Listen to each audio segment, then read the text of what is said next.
Hi friends, welcome Vani Karthik kitchen. இன்றைக்கி நம்ம வீடியோவில் நம்ம கிச்சனில் இருக்க கரப்பாம்பூச்சி போகிறதுக்கு ஒரு சிம்பிளான வீட்டிலே செய்யக்கூடிய ஒரு மருந்து தான் செய்ய போகிறோம்.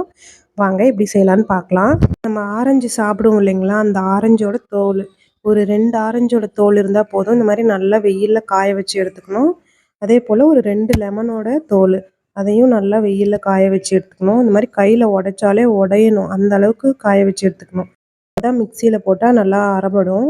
இது ரெண்டையும் நான் நல்லா வெயிலில் காய வச்சு எடுத்துக்கிட்டேன். இப்போ ஒரு மிக்சி ஜாரில் நான் இந்த தோலெல்லாம் போட்டுட்டு இது கூடவே ஒரு கை அளவுக்கு கிராம்பும் சேர்த்துருக்கேன். இது 3ம் சேர்ந்து அரைக்கிறப்ப நல்ல ஒரு வாசனை வரும். அந்த வாசனைக்கு தான் கரப்பாம்பூச்சி வரவே வராது. கண்டிப்பாக இதை ட்ரை பண்ணி பாருங்கள். கண்டிப்பாக கிச்சனில் எங்கே வேணாலும் இதை வச்சுக்கலாம், பாத்ரூம்லேயும் வச்சுக்கலாம். வீட்டில் எந்த இடத்துல கரப்பாம்பூச்சி தொல்லை அதிகமாக இருக்குதோ அந்த இடத்துல வைக்கலாம். கண்டிப்பாக கரப்பாம்பூச்சி வரவே வராது. என்னோடய வீட்டில் கரப்பாம்பூச்சி தொல்லைக்காக இதை தான் நான் யூஸ் பண்ணுறேன்.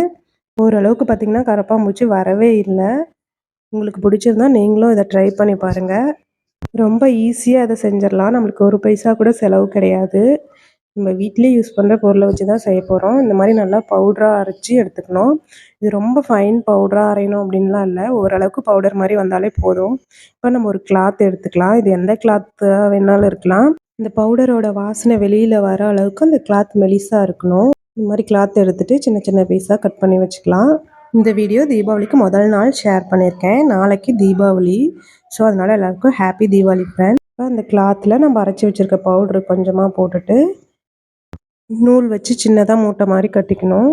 நம்மளுக்கு எவ்வளோ தேவையோ அத்தனை சின்ன சின்னதாக இந்த மாதிரி பண்ணிக்கிட்டு நம்ம எந்த இடத்துலலாம் கரப்பாம்பூச்சி தொல்லை அதிகமாக இருக்கோ அந்த இடத்துலலாம் இதை வச்சிட்டோம் அப்படின்னா நம்மளுக்கு கரப்பாம்பூச்சி வரவே வராது.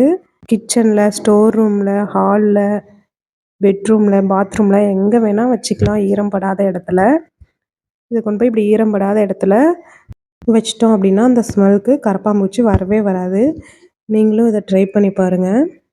இதே மாதிரி நிறைய வீடியோஸ் வேணும்னா நம்ம சேனலை சப்ஸ்கிரைப் பண்ணிக்கோங்க. பாய் ஃப்ரெண்ட்ஸ், அடுத்த வீடியோவில் பார்ப்போம்.